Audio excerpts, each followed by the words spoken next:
Bem, próxima apresentação, senhoras e senhores, o uso de clusters em Cloud Computing. Para tanto, convido o engenheiro especialista em TI do ONS, Sérgio Mafra.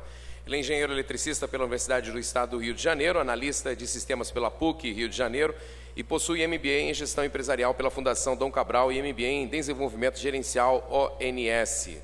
Sérgio Mafra possui experiência de 28 anos em tecnologia da informação, tendo trabalhado em empresas de tecnologia, indústria, serviços e consultoria. Está no operador nacional do sistema elétrico há 12 anos, sendo atualmente o líder de inovação em TI, com foco nas frentes de Cloud Computing, mobilidade, consumerização e redes sociais. E logo em seguida, a palestra do engenheiro Sérgio Mafra, teremos então o nosso bate-papo. Obrigado a todos. Queria começar a palestra aqui agradecendo a todos aqui pela vontade de ficar aqui nesse evento, com esse ar-condicionado extremamente gelado, que eu estou vendo todo mundo passando mal aqui, e eu queria também já anunciar que eu já pedi para desligar. Ok? Bom, pessoal, a gente vai ter aqui uma sessão dupla, eu vou participar aqui com vocês, conversando sobre a nossa experiência no uso de clusters lá no ONS em Cloud Computing, e depois a gente passa para um bate-papo aqui de consumerização. Bom, o ONS é uma empresa que vocês já estamos aí no mercado há 14 anos, e efetivamente nós temos dois grandes focos. O primeiro foco é a operação do sistema elétrico, como todo mundo conhece, e o segundo é o estudo, na verdade, o planejamento do setor elétrico, para atendimento à operação. E nossa tarefa de, vamos dizer assim, de estudos, né, nós temos como um objetivo de minimizar o custo total, né, da operação. A gente pode considerar que a gente faz um grande fluxo de caixa, né, onde nós temos as entradas da energia que temos de oferta versus a demanda. E é feito normalmente em três grandes etapas, né. A primeira etapa, que é o horizonte de 5 anos, são feitos ciclos mensais. Depois se passa para um prazo já de 2 a 6 meses com etapas semanais, e depois nós vamos aí iríamos, né, para a etapa de quase uma semana com etapas de meia hora. O foco principal é reduzir, né, o custo geral aqui da energia, e depois isso também gera preço pela nossa empresa lá, que é o CCE, né? Olha, a gente então usa 3 programas para fazer isso, né? O primeiro de médio prazo é o New Wave, que a gente vai ver aqui. O segundo é o Decomp, e depois a gente faria o Decem, né? Esses programas têm uma característica interessante, que são modelos matemáticos. Modelos matemáticos são, vamos dizer assim, grandes consumidores de CPU, né? E efetivamente eles precisam de capacidade extremamente forte de máquina para que a gente possa entregar os resultados. A gente sempre enfrenta lá um problema de entregar máquinas de altíssima capacidade, e efetivamente sempre temos pedidos, porque é um ciclo vamos dizer assim, de utilização cada vez maior. Tem aqui o que o New Wave faz, que eu não vou ler, efetivamente isso aí é uma definição que está lá no site do CEPEL, mas basicamente é um modelo que se roda e que você vai ter no final um custo mensal da operação. Ok? Bom, como é que o projeto andou? Efetivamente o projeto já tem quase um ano, e a gente começou a discutir isso lá em 2010, onde se entendia que seria interessante fazer uma virtualização desse modelo, utilizar as facilidades de virtualização na época. E a gente se perguntava se isso ia ter algum resultado, porque a virtualização efetivamente reduz, né, a capacidade computacional. E fizemos aí várias avaliações, inclusive a Chesf havia apresentado no TI Energia lá de Belo Horizonte a experiência deles lá utilizando o New Wave, né? E a gente conversou lá com eles, fizemos vários papos, foi muito interessante. Depois avaliamos aí ofertas que existem, né, na nuvem, que é efetivamente a PSR, que tem o SDP, que já está há bastante tempo também rodando na nuvem. E aí começamos a olhar a Amazon, né? A gente começou a estudar como é que seria a Amazon nessa parte chamado HPC, que é a parte High Performance Computing. Na época a gente começou a utilizar uma consultoria, porque era no início do ano ainda a nuvem, e como é que a gente usaria a nuvem era uma coisa muito nova. E nós usamos também a utilização do NACAD. O NACAD é um grupo da COP, lá da FRJ, que é especialista nessa parte de computação de alto desempenho. Então, tem uma pessoa que eu gostaria até de agradecer o trabalho, que é o Albino, que é conhecido de alguns das pessoas que estão aqui, que ajudou bastante a gente poder evoluir nesse processo. Foi feita depois uma arquitetura de nuvem, né, porque a gente começou a fazer um processo de rever como é que seria adequado levar o New Wave para a nuvem. Como a gente falou, a CCEE é o nosso parceiro, né? Nós temos um acordo operacional entre o ONS e a CCEE para troca de várias informações, e essa é uma atividade que eles têm bastante interesse, porque eles dão preço, né, da energia, então o New Wave é utilizado intensamente. Então, resultados que acelerassem esse processo seria muito interessante para o CCEE. Bom, fizemos então, depois de uma discussão com o CEPEL, que nos ajudou também bastante a fazer esses testes de avaliação, o provisionamento do ambiente lá na nuvem, né, na Amazon. Foi colocado e começamos a fazer os testes. E é agora previsto, né, que a gente está nessa fase, um relatório final, porque na verdade foi feita uma prova de conceito, né? A gente na verdade está fazendo um teste, vendo como é que funciona, para começar então a tomar decisões, junto com o CEPEL e outras entidades, como é que nós vamos usufruir desses benefícios desse projeto. Bom, agora eu mostro para vocês como é que funciona lá o New Wave, lá no ONS, a situação atual, né? Ele roda hoje num ambiente em Blades, são 10 servidores, né? E nesse ambiente nós temos um processo master e compute, ou seja, aqueles dois nozinhos que estão lá em cima são a cabeça ou são a inteligência do controle de baixo, né? Eles pegam as atividades e distribuem entre os vários nós. Nós temos ali como sistema operacional o Red Hat em cima e o CentOS nos nós que fazem a parte dos cálculos, né? Para vocês entenderem, a gente roda normalmente 4 cenários em todo ciclo de PMO. Quer dizer, são 4 cenários oficiais, mas efetivamente se rodam cenários para a preparação do PMO, que é a Programação Mensal da Operação. E cada cenário, hoje, roda em torno de 2 horas e meia, tá certo? Então, você vê aí que cada vez que você precisa, né, de fazer um cálculo, você vai gastar pelo menos isso lá. Nossa rede local é de 1 GB, né? E aí a gente começou a entender ou fazer uma estimativa de como é que seria uma forma de fazer um cálculo ou de comparação. A Amazon, ela utiliza uma unidade chamada SU, que é denominado como Elastic Compute Unit, que é equivalente a um computador de 1,2 GHz. Então, fazendo uma conta, né, desses 80 núcleos que nós teríamos aqui, nós chegamos a uma base de comparação de 200 SUs. Então, essa aí seria a base para a gente fazer então o provisionamento na Amazon e começar a verificar como é que seria o desempenho. Isso aqui é o ciclo do New Wave, como é que ele funciona, né? Você tem alguns sistemas internos da ONS que geram os arquivos de entrada, né? O New Wave processa, como diz aqui o nosso amigo da BRQ, um esmagamento de bit, né? Um esmagamento de dado, e saem os arquivos do outro lado, quer dizer, do lado esquerdo, né? É uma estação em Windows, é enviado os arquivos para o cluster que roda em Linux, né? E depois com esses arquivos são gerados, são preparados vários relatórios gerenciais. Uma das coisas interessantes que tinha lá como um mito era que o New Wave gerava, consumia e produzia arquivos imensos, né? E depois nós verificamos que isso não era verdade. A verdade é que eles realmente têm arquivos muito grandes, mas são arquivos em formato texto, porque ainda o New Wave utiliza aquela visão de cartão, né, deck de cartão, onde são arquivos todos facilmente compactáveis, né?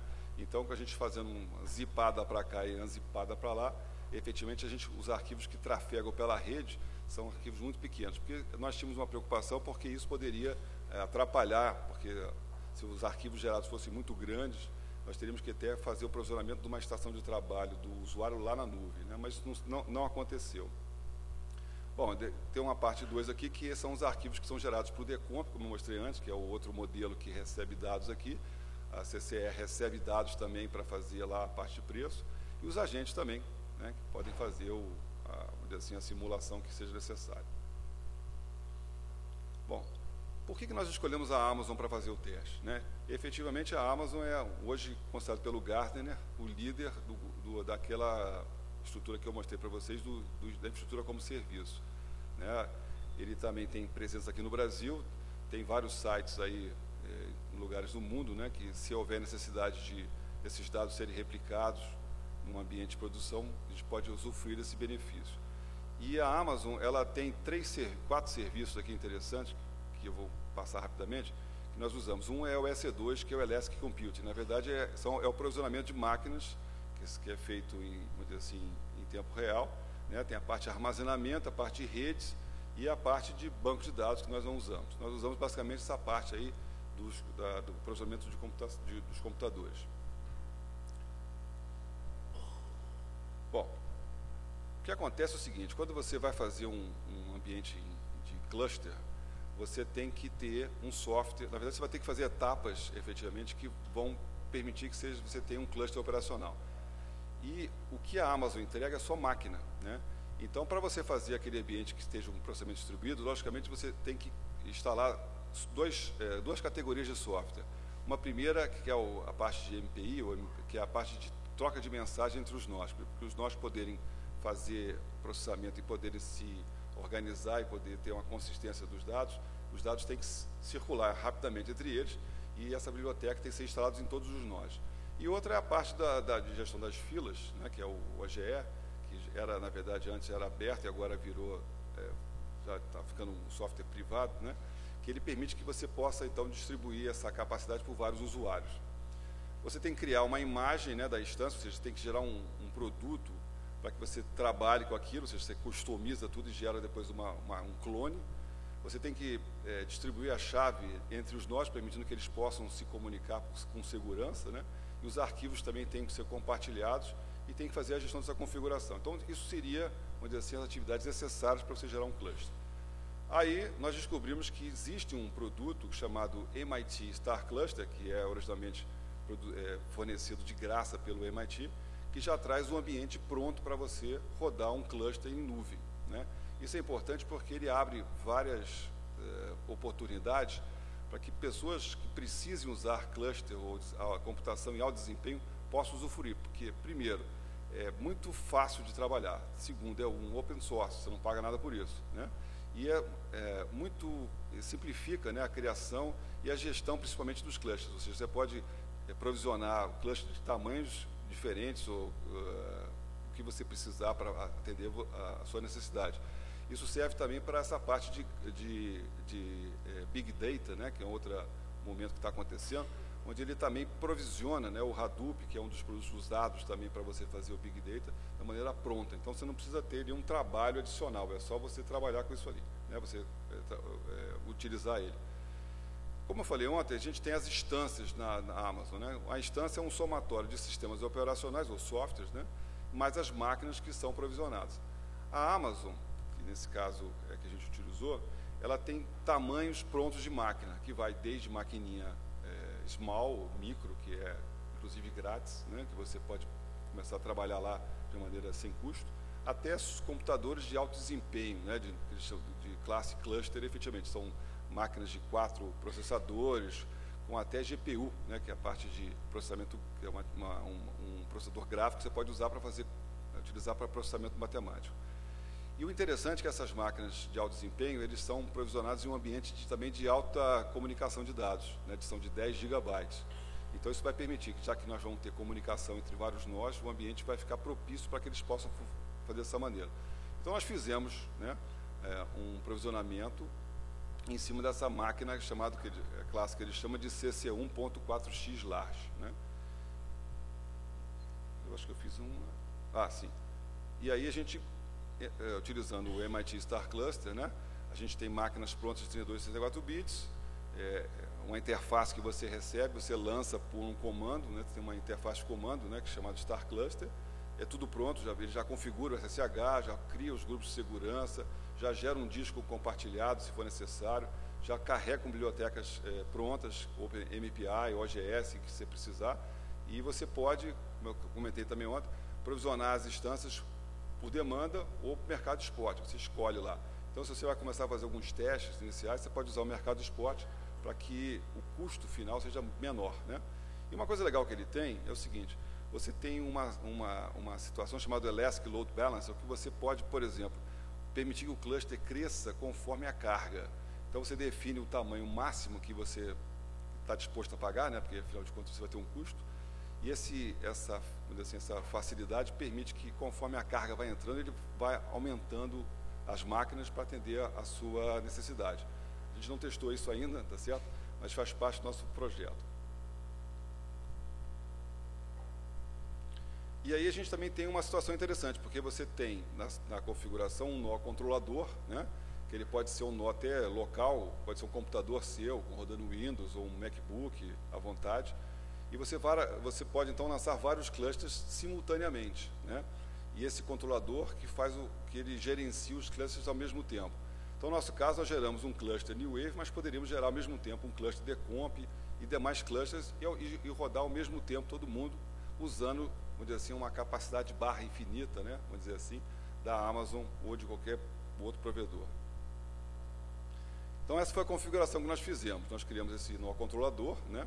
Utilizamos um acesso remoto lá do ONS, usando alguns softwares assim, básicos para essa parte dessa atividade, que é o PUT e o WinSCP. E, com isso, a gente geramos algum primeiro cluster para um teste, vamos dizer assim, funcional, para ver se efetivamente as coisas estavam ok.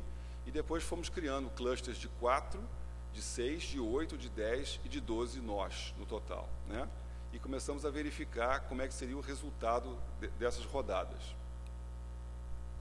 Então, basicamente, isso aí é o modelo que a gente usou, né? Que o ONS lá remotamente acessando os clusters ali laranja, né?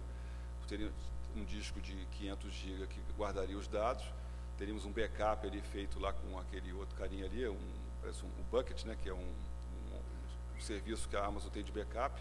E tudo isso sendo monitorado aí por vários alertas e sistemas de monitoramento. A gente depois pensa em evoluir para que a gente conecte o ONS diretamente à Amazon com o uso de VPN, né, que eles chamam de VPC, permitindo que essa rede, que hoje é pública, se torne privada, ou seja, ela faça parte do nosso ambiente mesmo. E já existe uma oferta que você permite que há uma conexão, vamos dizer assim, diretamente da nossa empresa com eles, com uma linha privada. Então, isso já torna, vamos dizer assim, a coisa muito mais rápida e mais segura. Por fim, a gente pensa em criar um ambiente mais, vamos dizer assim, interativo, mas com uma interface melhor, que seria uma espécie de um portalzinho, que ele faria todo o controle de entrada e saída de arquivos e permitiria gerenciar, vamos dizer assim, a saúde desses clusters conforme ele for rodando, né? Mas isso aí faz parte dos planos. Bom, o que aconteceu? A gente, como eu falei para vocês, a gente embarcou, né? Nós teríamos ali 200 ECUs, né? Que seria o nosso patamar de comparação. Então, como eu comentei, nós lançamos clusters que foram crescendo em ECUs, né? E chegando até 402, se eu não me engano, que eu não estou conseguindo chegar aqui direito, mas então nós saímos de um patamar inferior e chegamos até um patamar possível ali de teste, né? Os resultados foram o seguinte, né? Primeiro, o custo, né? A gente chegou à conclusão que o custo de rodada do New Wave em nuvem fica aí numa faixa de 20, 25 dólares, né? Porque vocês perguntam, mas por que baixou ali quando você aumentou o número de clusters? Porque a Amazon ele te cobra por hora utilizada, né? Então, no momento que você lança um cluster, se você parar e relançar de novo, você vai pagar 1 hora, né? Então, se você relançar ele 5 vezes dentro da hora, você vai pagar 5 horas. Então, o custo é por hora lançado. Nesse caso, como o tempo foi inferior a 3 horas, a 2 horas, né? Você reduziu o patamar, né? Então, basicamente, a gente teve essa base de 20 a 25 dólares, que é um custo de rodada. Isso fica muito, muito atrativo, né? Porque nós estamos agora trabalhando num ROI de como é que seria uma paralela do nosso ambiente em casa versus o ambiente em cluster, para ver qual é efetivamente a redução de custo. Os resultados que eu não consegui preparar para vocês aqui mostram que são bastante favoráveis para você rodar na nuvem. E aqui nós começamos a identificar uma coisa interessante. A gente saiu lá de 2 horas e, na verdade, 2 horas e meia, né? E nós conseguimos estabilizar ele em 1 hora e meia, 90 minutos. Aí vocês percebem que a curva começa a fazer uma barriga, né? A partir de que você começa a fazer o provisionamento de mais máquinas, ela entra numa situação de estabilidade que não há mais necessidade de você, nesse ponto aqui, de criar mais clusters, mais nós do cluster, né? Porque efetivamente não há um ganho percebido. E aí a gente viu efetivamente que a partir, nós chegamos a um ponto que nós reduzimos 37%, né, de tempo, mas isso foi em função de aumentar 100% de uma máquina, acho que duplicou a máquina lá. E a gente percebeu isso, né, uma coisa interessante, nós vamos discutir depois aí com o CEPEL, exatamente isso, que ele chegava num ponto, né, que vocês percebem que isso é um gráfico que a Amazon mostra, que no início do processamento havia um consumo grande de CPU e depois estabilizava lá em torno de 40%. Então isso foi uma média em todos os nossos processamentos, que efetivamente não há um aproveitamento completo do ambiente, né? Alguma coisa acontece que a gente provisiona uma máquina grande e ele só usa 40% do recurso. E nós passamos então para as conclusões, né? A gente entende que a versão do New Wave, que é a versão atual, que é a versão 16, não aproveita efetivamente alguns recursos computacionais, né, em nuvem, né, memória e CPU, que deverão ser endereçados, conforme eu fiquei sabendo, na nova versão 17, que até onde a gente sabe vai para utilizar 64 bits, que aí você consegue endereçar mais memória. A gente percebeu, né, que houve um conflito quando nós fizemos o lançamento da versão do MIT Star Cluster, que usa a versão do MPIC 2, que é uma versão do MPI, que efetivamente não era a mesma que nós usávamos na versão atual. Então houve alguma incompatibilidade que o pessoal do NACAD teve que ajustar. Bom, a utilização da nuvem através do MIT Star Cluster mostrou ser muito fácil e flexível, né? Que isso aí alavanca o projeto.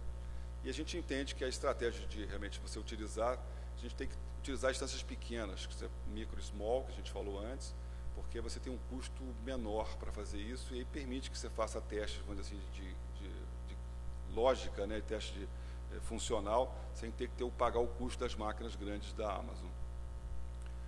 Bom, existem algumas limitações, né? A MIT Star Cluster ainda não funciona, né, a versão atual em ambiente VPC, ou seja, eu não consigo fazer uma VPN com ele ainda, e tem alguns pontos também que a gente tem que avaliar, porque essas máquinas de grande porte, eles não estão disponíveis no Brasil ainda, estão disponíveis nos Estados Unidos e na Irlanda. Então, como a gente conversou ontem, né, se isso for um ponto a ser a preocupação de onde os dados vão estar residentes, né, isso a gente tem que esperar que a Amazon disponha esses clusters no Brasil. E a POC mostrou que é viável, ou seja, a gente vai continuar a trabalhar com esses dados e vamos propor novas ações aí no ambiente de cloud. Então era isso aí que eu queria dizer para vocês. Não sei quanto tempo eu gastei, acho que eu fui bem rápido, porque eu já tenho trabalho duplo, eu tenho aqui hora extra aqui para trabalhar, então a gente continua aqui na mesa de consumerização. Queria agradecer, certo? Obrigado e estamos à disposição.